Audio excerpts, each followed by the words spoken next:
It is a Civil War showdown as the Beavers and Ducks get set to meet on Saturday. Beavers have had a year of bragging rights, but will look to end an otherwise forgettable season on a high note. While the Ducks come in looking for a little revenge and one final tune-up before they go bowling. It's the 121st Civil War, and we're getting you ready on a brand new edition of Go Beavs.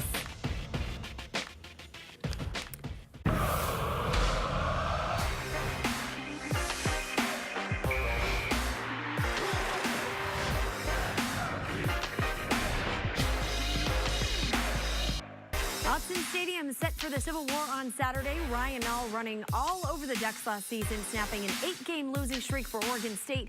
More on what to expect from Ryan Nall later in the show. Welcome into Go Beavs. Amanda Maynard, Jason John Baptiste, Lindsay Schnell, and a special appearance by this man, Aaron Ventress. Who's this guy? What is he doing here? You can hear people changing the channel. You can hear people changing the channel, looking for Friends reruns. We need to get that mute button on here. We didn't invest in that. All right, well, still to come, we're going to have some Civil War history with Mike Parker and a closer look at Oregon. He's going to give us all the scoop as these two debate some hot topics when it comes to the Civil War. Everybody have a good Thanksgiving, though. Yes. Feeling fresh, revived. I didn't have breakfast this morning because I was still recovering from the day before. I've had like pumpkin pie for breakfast, lunch, and dinner. I ate very crisp for breakfast. That's what it should be, though, right? Absolutely. I mean, it's the food. The food is the best part of Thanksgiving, you know? So, I mean, you have to eat all that, consume it, and then work it off gradually. Well, as we have been discussing earlier this week about whether or not a Civil War win will wipe out the brutal season that has been for the Beavers. What do you think about that? Man, this has been such a disappointing season for the Beavers. I think a win helps ease some of the pain, but it's sort of like putting a Band-Aid on like a gushing wound. You lost your arm, sort of like what was a Monty Python. It's just a flesh wound. You know, they went 4-8 last year, beat Oregon. The expectations were to go to a bowl game. I don't think beating Oregon erases the pain of not even being competitive this season. Yeah, I mean, you look at that record, and you can see on the screen right now when the only team you've beaten is Portland State, and you barely beat them. You know, and they're 0-11. Yeah, and exactly. I mean, and you know, I've said it from the beginning. I'll say it to the very end. I don't think it negates all those losses. It doesn't. Does it make it a little easier going into next year? You know, having you're only as good as your last game and having won your last game? Yes, but does it negate any of those losses? No. Absolutely not. Well, and my thought is that it's been such a weird season and there's so much that the kids didn't have control over that I think it would in some ways wipe out this brutal year. But Jason, you were telling me off camera that the reason this question bothers you is because when you played, like, beating the Ducks was not that big of a deal because you expected to do it. Right. And now it's a total role reversal. Yeah, I mean, you know, like... Wait, when did you play when y'all expected to beat the Ducks? 2000. So we kept on going back and forth all the years I was there. So my last year was 2003. Right. So we expected to beat the Ducks. Expected? Expected. You heard me. I'll say it again. Expected. Okay, Expected I don't know about that, but all right. So my thing is that, you know, when you play the Ducks and you beat them, and then you go, you know, you win 4 games in your season, and then you go and get a billboard. Yeah. I mean, come on. I mean, that's you're better than that. I mean, you know, you should be better. Are they? Here's another thing. If last year's win didn't catapult to anything greater this year, why would a win this weekend catapult I don't anything think next that year? it would catapult anything. Well, but if it doesn't catapult you or to give you something to build upon, then what's the point? It can't possibly negate what happened this season. Right. And So we agree. Ding, ding, ding. an interesting week for Thomas Tyner facing his former team. Yes. Here's what he had to say in our Buster's Barbecue Q&A. Yeah, it'd definitely be a little weird, but I'm more excited than anything, just because the whole rivalry and that game is just so big for the state, and being able to play it again and for another team is something different, and not a lot of people get to do that, and so it's a very unique situation, so I'm more excited than anything. Well, I still know a lot of guys down there. Well, I'm not going to name them all, but there's still a couple backs down there that I played with. I think there's 3 of them that are still there that I played with, and I know some people on the staff, and yeah, so I still keep in touch with some of the guys down there, and we're all still friends, and we're excited to get back and compete against each other. So as someone that has cover Tyner in an Oregon uniform. What do you think about what he's done so far this year? Does he look the same? Does he look any different? And were you surprised that he decided to come back to the game? I was, because his dad even told me that he just didn't have the passion for football to continue playing, especially coming off of the shoulder injury that he suffered in 2014. He came back that season, but then later had surgery before the start of the 2015 season, was out for the year. So I was surprised, but I mean, he made it clear, and his dad even said this, that he got the itch back a couple years later. Yeah. And so I thought it was great that he found a place to play. Clearly, he was not the same guy early in the season. He came in, 235? I think he played at Oregon at 212. Yeah. He had to drop some pounders. But the last few weeks, he's been looking more like the old Tyner. And I would like to see him come back next year and maybe be the starter if Nall leaves, and see what he can do for a full season. Or I would like to see him at least try to make a run at the NFL. I think he has NFL talent when he's right. I don't know if he has NFL desire. We don't know that yet. But the fact that he came back tells me that he might actually have that desire. Yeah, and when you're as skilled as he is as a running back, with the power, the speed, the size, it's not hard to believe that he would want to get back into it and get that itch, because there's a lot of kids that are playing and are competitive and successful that don't have the talent that he has. Right. He's watching guys go to the NFL that he was rated higher than. Exactly. And one more thing too, Duck fans do not boo this kid. Carrington deserved boos. Tyner did not. Tyner had his shoulder blowed up against Washington. He fought back from that and delivered 120-plus yards, 2 touchdowns, and arguably the greatest win ever against Florida State. And then he just decided he just was in too much pain, didn't want to deal with it. Do not boo that kid at all. Yeah. It's interesting what you bring up about, if he goes to the NFL, if he has NFL desire. If, let's say that he decided to go this year, he's going to be asked about that non-stop. By scouts. Why did you leave? Why did you leave? Why did you leave? Do you really love it? Because you don't want to commit money to someone and then have them be like, you know what, I don't like this that much. And we'll see. So another hot topic around the coaching carousel is Chip Kelly. Will he go to UCLA? I know it kind of sounded like today he was out of the Florida race. Do you think that happens, and how does that change kind of the makeup of the Pac-12? Well, number one, I still think that if ASU fires Todd Graham, which I think is an outside possibility, we'll know more early next week. Chip going there makes more sense to me for a lot of reasons. One of them being that that's a Nike school and that matters to him. Really? It is ridiculous, but it's true. We kind of talked a little bit about it off air. I think if he goes to UCLA, it changes the whole scope of the Pac-12. 100%. Because here you have someone who literally was the epitome of the up-tempo offense. I mean, like he mastered it. I don't think there's been another coach who's mastered it the way that he did. So I think he goes there surrounded by the talent that you could find in Southern California. Watch out. I mean, because he's going to do something down there that a lot of coaches have not been able to do, including Rick Neuheisel, Jim Moore. He could do it in UCLA. So at the same time, what he did isn't special anymore. Don't you think, Eric? I think he's overrated. When I say that, I don't mean he isn't great. I just mean that the mythology about him just makes my head hurt. He was partly right place, right time. He won with recruits that got under Bellotti. The uniqueness that he put out there was the tempo. His ability, because people were running no huddle. Right. He didn't invent that. He didn't invent zone read. He didn't invent. He even said this himself, because I did not invent anything. We're just doing it faster. The ability to get a play in quickly and get it run, executed properly was unbelievable. It was most unbelievable thing that I think we've ever seen. Yeah. But now Taggart's doing the same stuff. People are doing it all over the place, so it's not going to be that unique. The question is, can he build defenses to stop the stuff that people are doing to him that he used to do to everyone else? Also, when he won the Pac-12, Pac-10 back then, for most of the time he was there, it's not the same place anymore. Amen. Like in 2010, 6 teams scored 25 points or more. Now, 11 of the 12 teams scored 25 points or more, and 8 are scoring 30 or more, and 4 are scoring 38 or more. So it's a completely different world. I don't think he's going to dominate. I think he can win. I don't think he's going to dominate. Let's put it this way. I don't think there's a coach in the Pac-12 going, oh my God, Chip Kelly's coming back, at all. All right, more to come with this guy. Definitely a lot more with him later in the show. But we're also taking a look at our damn best bracket. Who's the best offensive player in Oregon State history? And Ryan Nall has had some pretty epic Civil War performances. What is in store for him this season? Ryan Nall straight ahead. Touchdown. Bolden the motion man, and it's Nall the carry. There's a hole for Nall. Touchdown Oregon State.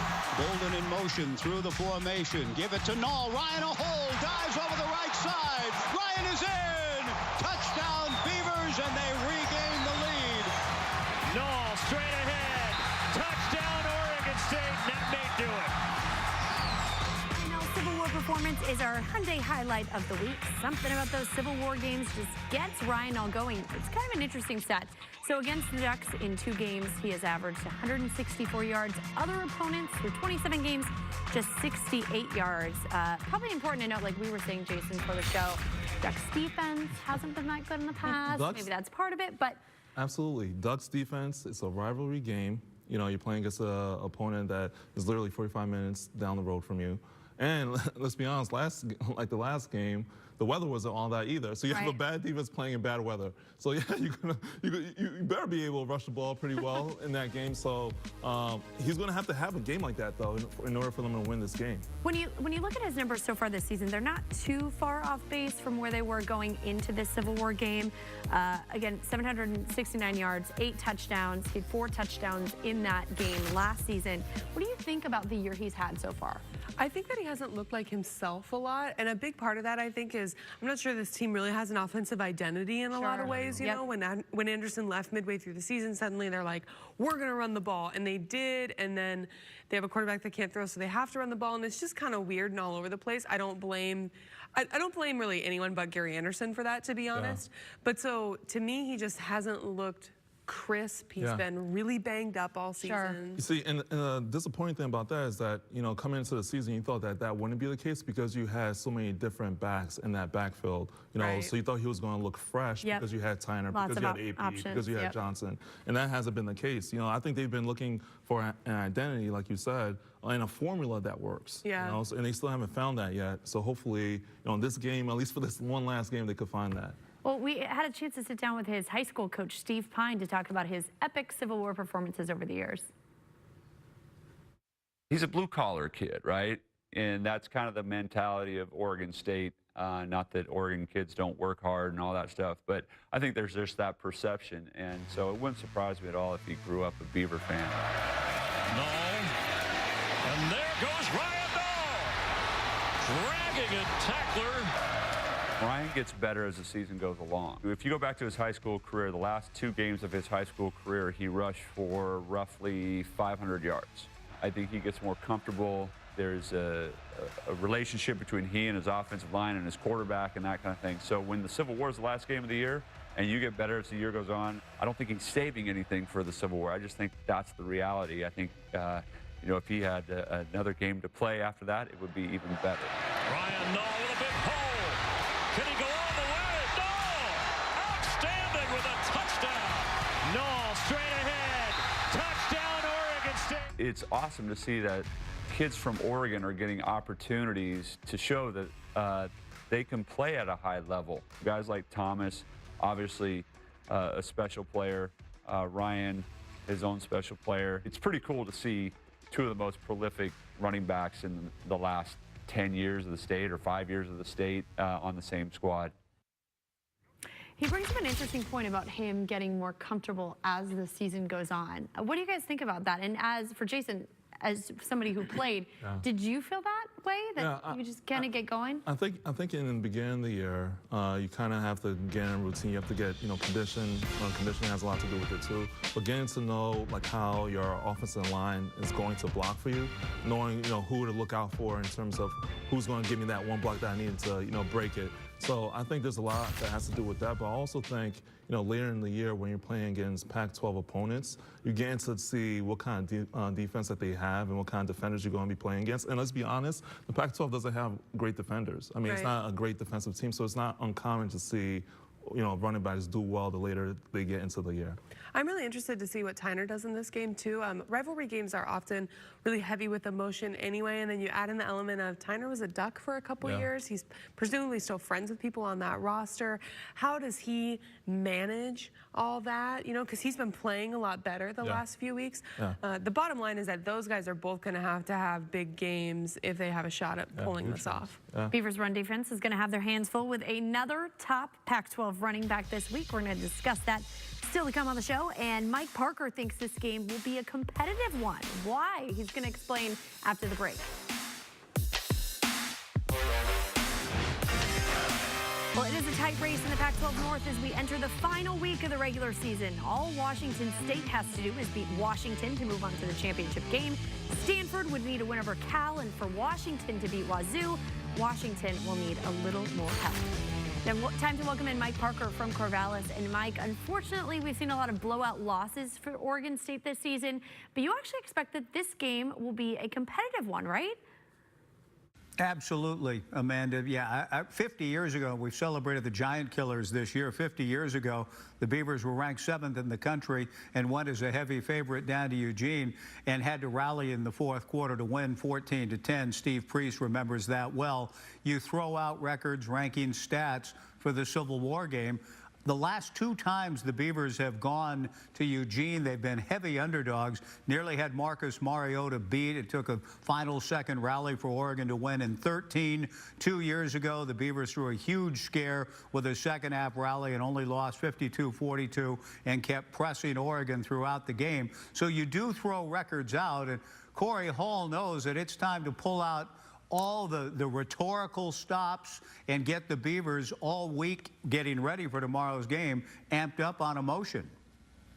This is the Civil War, you know, and there's nothing civil about it, right? It shouldn't be. So that point needs to be, you know, drove home constantly, repeatedly. You know, everything that you do, you're doing it in an effort to beat your crosstown rival. And, you know, this is going to affect a lot, right? You know, there are some recruits that we have committed that also have Oregon offers, you know, so you gotta realize that it's bigger than you. It's always bigger than what you as an individual think it is. There are a lot of things that a game like this can affect. And so, absolutely, you know, my energy will be at 1,000, you know, maybe even 5,000. So Corey Hall is prepared and has all week long been talking to the guys. He's had former players talk to the guys about what the game means. As the late, great Dee Andros, the coach of the Giant Killers, memorably said, it's the right to live in the state. Recruiting decisions may be swung on it. And it's one last time for Corey. As far as we know, the future, of course, is still unknown, but Corey, to have his boys, as he likes to call them, together for one last valiant effort. I'm looking forward to seeing how much emotion, execution, and just a concentration on what the Civil War means. The Beavers are going to show up and play very competitively. Well, and last season, Oregon State really getting it done on the offensive end, particularly that ground and pound offense, 310 yards, 4 touchdowns, most of those from Ryan Nall. What needs to happen on offense for them to beat Oregon? It's got to be the same kind of thing, Amanda. And, you know, not only Ryan Nall, it's an interesting tableau here for tomorrow's game, and that Ryan has already said he has options. He hasn't made a decision yet. Could he be playing in his final game for the Beavers? It's possible. Thomas Tyner going back to the side of some of his great triumphs and successes on the football field. He also has some options. He could come back and play again for Oregon State if he so desired. So these two guys, Ryan Nall and Thomas Tyner, in-state kids who played at the highest level, I'm looking for them both to have tremendous performances in what could end up possibly being their last college football games, and together as Beavers in this final Civil War. It's a very interesting storyline. So Nall, Tyner, both key. Who else needs to step up for this team? Well, Daryl Garrettson, I think, has got to be part of the run game, Amanda. I think that, you know, he has the ability to be a threat with his legs in the zone read. And if they get Thomas and Ryan and Daryl going together on the offensive side of the ball, they have a chance then to open it up and make some plays in the passing game, which Daryl Garrettson, in throwing 4 touchdown passes in a game, is capable of. So it's got to be a combined effort, with the quarterback being a threat to run, Nall and Tyner also running it well. And then on the other side, the Beavers have just got to shore up some things, play their best game of the year defensively, and trying to slow down that high-powered Oregon running game. So, Mike, this will be your 45th Civil War game that you witnessed. Can you even start to pinpoint a favorite moment, a favorite game in this great rivalry? I've loved everyone in various ways, even 1983, Amanda. This will be my 45th consecutive game in person. But 98 at then Parker Stadium and the Beavers rallying to win that game. That's still the best Civil War game I think I've seen in the 45 years. But 2 years later, if I had to pin one down to one favorite moment, 2 years later, Dennis Erickson's second year, and the Beavers en route to the Fiesta Bowl, had to win that game to sew up a share of the conference championship. Jonathan Smith threw 2 first-quarter touchdowns to Robert Prescott. Jake Cookus is on the Beavers staff now, coaching the special teams for Corey Hall. 3 interceptions in the game. The Beavers picked Joey 5 times, turned him over 6 times, sacked him at the end to force that final turnover. Beavers won the Civil War 23-13, and it was just a gorgeous, glorious day. The kind of days we hope to have again in the Civil War, but those two, 98 and 2000, stand out. Great stuff. Thanks so much, Mike. Well, we've got our headlines later in the show with Lindsay. A look how the men's basketball team is faring early in the season. And after the break, Ventress is back, sure to bring a spirited debate to our Civil War preview. Welcome back. Still to come on the show, we're checking in with the men's basketball team. We're also on to the finals of our damn best bracket, and we're handing out our ingredients to victory. Bolden, the motion man, and it's Null the carry. There's a hole for Null. Touchdown, Oregon State. Marcus McMarion on 3rd down will keep it. And he runs for a first down, lunging forward to the 20. Here's Herbert. Steps up, goes down. Null straight ahead. Touchdown, Oregon State. That may do it. The only question now is, will we get a field storming? We've got our answer. Here they come. Well, it's time now for our Toyota of Portland opponent preview. That 2016 win was a major breakthrough for the Beavers, who hadn't beaten the Ducks since 2007. Back here with Lindsay Snell, Jason Jean-Baptiste, Aaron Ventress joining us, our Ducks insider, to get us a closer look at the Ducks in our Toyota of Portland opponent preview. So, first year under Willie Taggart, how would you grade this season so far? I think I gave them overall a C+. Oh, tough credit. Oh, harsh. Well, okay, for recruiting, A. For bringing back some juice and mojo to the team, an A. I think for turning around the defense, an A. But my problem is I have to give them an absolute F for the backup quarterback situation. Yeah. Okay. Only because, hey, everyone dumped all over Helfrich when they didn't have a backup quarterback, right? So, hey, we're going to hold Taggart to the same standard. Burmeister was his guy. He went out and he not only recruit him, he went out and stole him from Arizona. And the guy looks like he might not ever be a Pac-12 player. Yeah. The drop-off in production was the most amazing thing I've ever seen. I know you and I debated this earlier, but I don't think you'll debate it now. Jeff Lockie was better. I won't debate it now. Yeah, trust you did me. at first. I do want to say, though, that Oregon State's dealt with something really similar with Daryl Garrettson, so we know what you're saying. Right. So we feel the pain. Even though I'm harping on that, it's not Taggart's fault that Travis Johnson left and Terry Wilson left. It's unfortunate. But still, you went out there and averaged 15 points a game when you lost your starting quarterback. To me, that's an F on that situation. Cost you 4 games. So I give them overall C+. What do you feel like he's made the biggest impact? I know we talked a little bit about defense. Right, and Bridges love it. Yeah. And that's going to be his big thing, going forward, is just so many people that I talk to around the country are like, he's just going to recruit his butt off there. He's going to be able to be in with kids. He has so much energy. He's super personable. Yeah.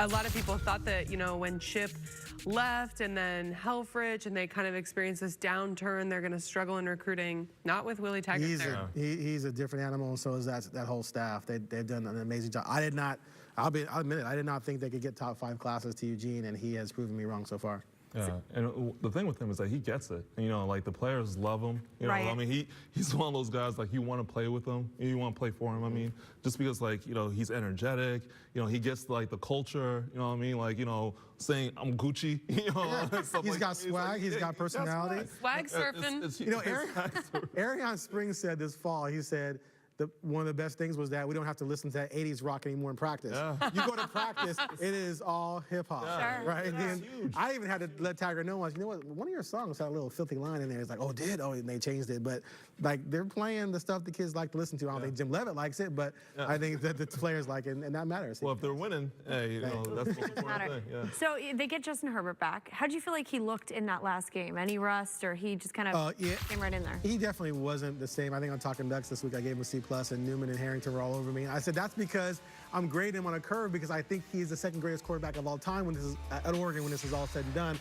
he wasn't completely his 100% self, but he changed the entire complexion of that team because everyone knew now they could complete a pass 10 yards or more downfield. And when you can do that, you can open things up in the running game. The defense is playing with more confidence because you know you're going to get some points, and it definitely changed the entire complexion of this team. So I have a question, Aaron, because you brought this up about how Fritz, took so much hate for their quarterback situation.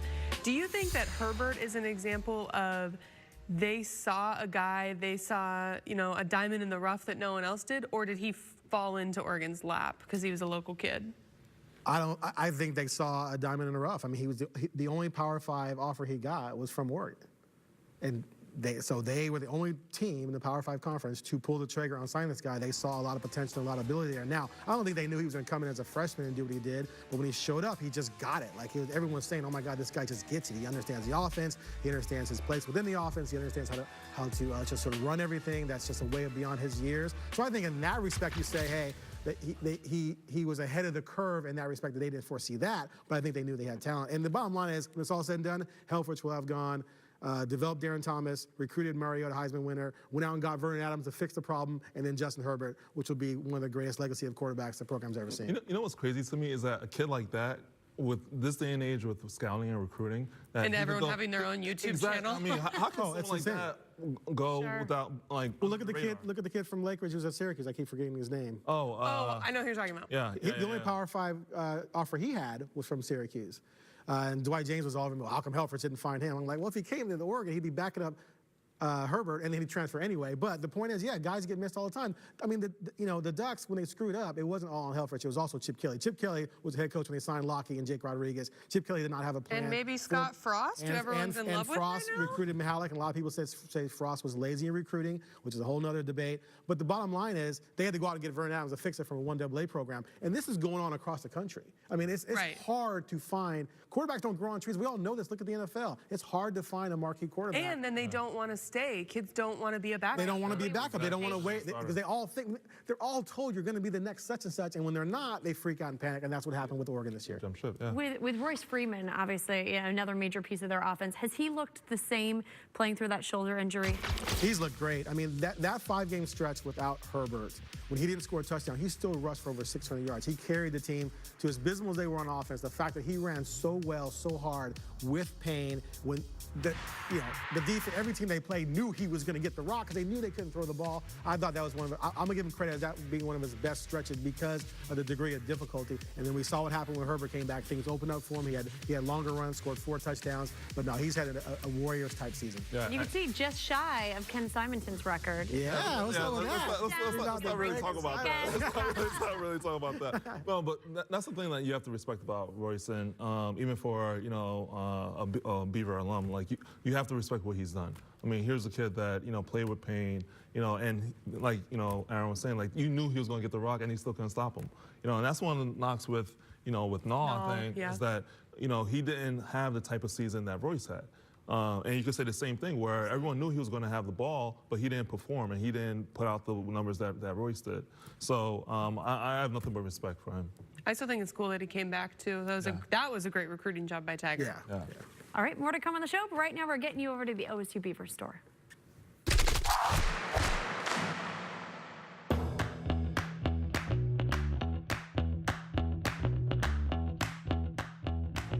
Hey Beaver Nation, I'm Melanie. I'm here at the OSU Beaver Store on campus. It's the most important game of the whole season, Civil War.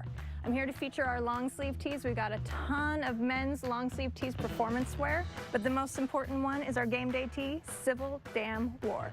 Let's beat them Ducks. Get all your gear and more here at the OSU Beaver Store. Fans start here. It's time now for our standard TV and appliance with our veteran reporter, Lindsay Schnell. And of course, as football winds down, basketball is just starting to gear up.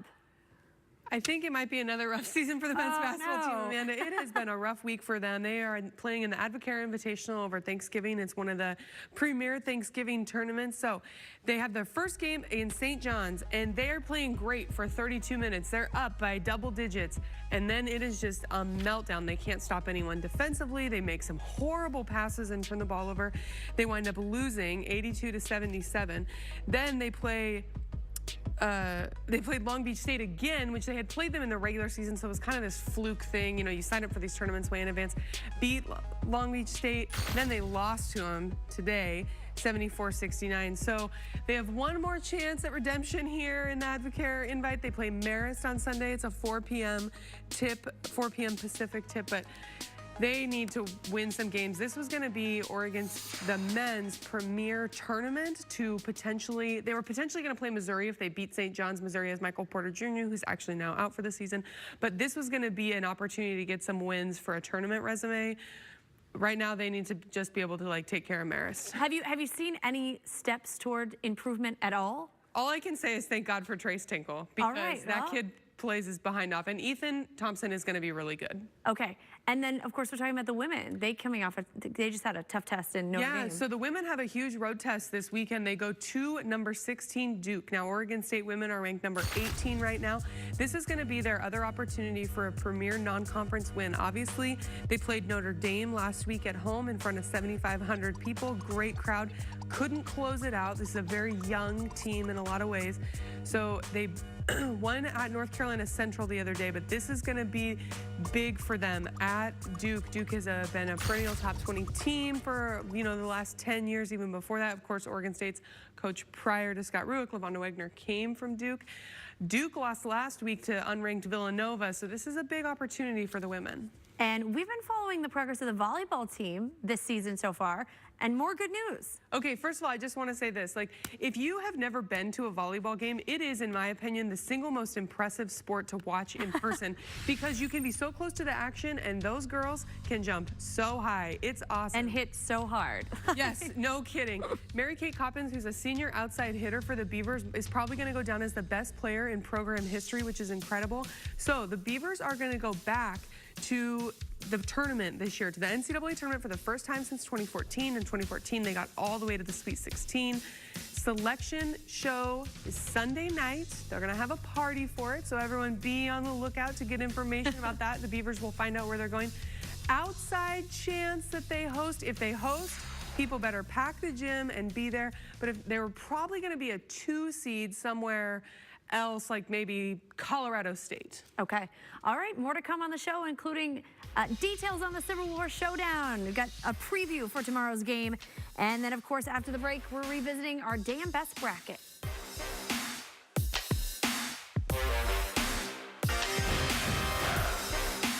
Welcome back. We are looking to crown the top performance in Oregon State football history in our damn best bracket.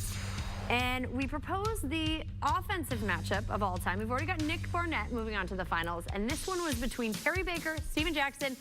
It is Steven Jackson, 61%. Holy cow. I know you're going to be upset, Jason. No, I would like to say something here. That's some modern. This, There's a lot of but also, bias in this. no, but there's not, because Poyer didn't win, and Poyer should have absolutely been the defensive player to advance. This is why people say fans are stupid. Whoa. Are you kidding me? Terry Baker won the Heisman. And as Ev pointed out, like, he was just an incredible overall athlete. Right. So I'm putting that out. Oh, sorry. Yeah, come on, I'm putting that out. I'm putting that out. That's, wow. All right, so I mean, Steven Jackson's lovely, okay, but no. Are you kidding me? All right, here's the thing. Steven Jackson is notably probably the most popular Oregon State Beaver of all time. I mean, and that matters. And a huge part of that is because of what he's done in the NFL. Because of what he's done in the NFL, because he has a unique look, or did have a unique look until he cuts his dreadlocks off. So everyone knew who he was, and even after he graduated, he still knew who he was. So I think, you know, that has a lot to do with it. That being said, Terry Baker is the most, you know, successful Oregon State offensive player of all time because he won the Heisman. So what about the NFL factor, though? I bet that's part of it. We didn't set really but we talked about that, like, that it was not supposed to be part of it. When we initially made our list, like, who did we left off, we left off Chad Johnson, and we talked about, because he actually wasn't that good at Oregon State. He became, when you think about what he did in the NFL, and that was multiple Oregon State people that told us that when we were putting the bracket together. Yeah. Okay, so now we have our finals matchup. We've got I guess Steven Jackson's going to win. I think we kind of know it. Steven Jackson versus Nick Barnett. Any questions if Steven Jackson does not win? No, Steven Jackson's Stevie J. All day, every day. Barnett beats Swan Cut, huh? Yeah, that's what you thought. Thank Poyer, you. You thought Poyer should beat Barnett? Poyer is the single most decorated defensive player in Oregon State history. All right. The argument that Jason and Evanson made was... But he played 4 years. Barnett was a transfer, wasn't he? No. He wasn't? He was 4 years? That they made was that Poyer might not have dominated individually as those guys could in games. And my argument was he's a better overall. I always said I thought Swanee should have won. I mean, like I said, Swancut had notable games in which he just took over games. Nick never truly did that. He was just solid. And he was only solid really for 2 of those years. Swanee played his true freshman year, played all the way through and was a factor in every single year. So, all right. Jackson's going to win there like 80 to 20. Yeah. You can vote on our Facebook page. We'll reveal the winner coming up next week. Now it's time. Of course, we couldn't have you here without having a debate segment with our resident debater. Oh, yeah. Jason Lindsay, again, is going to be the judge as we discuss 3 topics involving this. No hateration. No hateration with this show. Well, there's going to be some holleration, though. I don't even know how to follow that up. That's okay, so our first topic, again, Lindsay is our judge, very impartial, wearing black. You're ready? Okay. Cash out for Lindsay. What am I looking for? Did a little Black Friday shopping? Need to replenish my bank account. All right, let's go. Okay, so the first topic is it possible for Oregon State to find a coach that can elevate the level of recruiting to Corvallis as Taggart did to Eugene? Who's going Jason, first? go. Absolutely. Not that they could win and be the #1 recruiting class, but they can elevate it to the fact of going from 12 to being second or third best in the pack. So I think in terms of how much they could improve, absolutely, yes, they can. All right, go. This is too easy. Second or third in the pack. So Oregon State is going to out-recruit UW, UCLA, USC. No way in heck that's going to happen. And Stanford on top of that. These are 4 programs that are almost always in the top 25. SC and UCLA are almost always in the top 15. It's over. I thought it was 30 seconds here. 30 seconds. Is that more than 30 seconds? 30 seconds. Okay. Yeah, so, okay. Sorry. Is that There's just so much there. Automatic elimination? That should go like elimination right there. No. It's Ventress. Oh, come on. Are you going to choose? Oregon State's going to be second in the conference. That means top 10 in the nation. He had examples. That's why Jason's mad because Evanson won last Come on, dude. Okay, this is ridiculous. So our second topic is, which team would gain a better uptick with a Civil War win? Which team needs to win this more? Ventress. Oh, let Ventress go. We're alternating. This means more to Oregon because if they win this game, which they're gonna, then they win the bowl game, which they're gonna. Then they're looking at an 8-win season after losing Herbert for 5 games. That is huge for this program. I think losing it would be disastrous. Like, oh my God, you lost Oregon State again? There's absolutely no fact. I mean, this is too easy for me. I mean, Oregon is ready in the bowl game. This will mean more for Oregon State because they need this win for recruiting purposes, for a next coach that's coming in. They've only won 1 game this year against Portland State. They need this game so they can have some kind of legitimacy of this season. They won last year. It didn't matter, so. I'm with Jason. Okay. Okay. Oh, it's tied up. All right. This is a really tough one. So, will the Beavers ever win the Pac-12 North? We're going to set a parameter of 10 years. Okay, 10 years. We're going to give it a 10-year span. In the next 10 years, are they going to win the Pac-12 North? Can they do it? We'll go with Jason. Again, we'll alternate back and forth. Now this depends on who they bring in as the coach. But let's say, okay, so if this coach is able to recruit the way that Raleigh was or Erickson, yes, absolutely they can. Because in 2008 they won the Pac-12 North and they almost went to a Rose Bowl. So to say that they can't do it in 5 to 10 years is ridiculous. Okay. I think they can at some point. I think it's very unlikely. I think they're going to be behind the 8 ball against every team in the North, even Washington State. I will say this, if they can get a coach in who can just find a flipping quarterback, you can change your fortune. But overtaking Stanford, Oregon, and I can't see the clock. I have to look there, and I can't see the clock. If I could get a timer, if we get like a 5-second countdown. Jason, that was the least convincing argument I've ever heard you make. I think Can I take? Maybe. That's right. The champ is here. The champ is here. So let me just say. Ventress is never going to go to P.F. Chang's with me again. Let me just say. Devastating for our friendship. this is one of my, highlights of my, TV career so far is debating this man. The fact that I allegedly lost a debate where Oregon State's gonna have a top 10 recruiting class and win the North is very preposterous, but that's okay. I'll let y'all have it. Since you have home set advantage, I'll let you have it. Thank you very much. We could not have a Duck win on a Beaver show. It can't happen. It can't happen. All right, well, stick around. We're handing out our ingredients to victory after the break.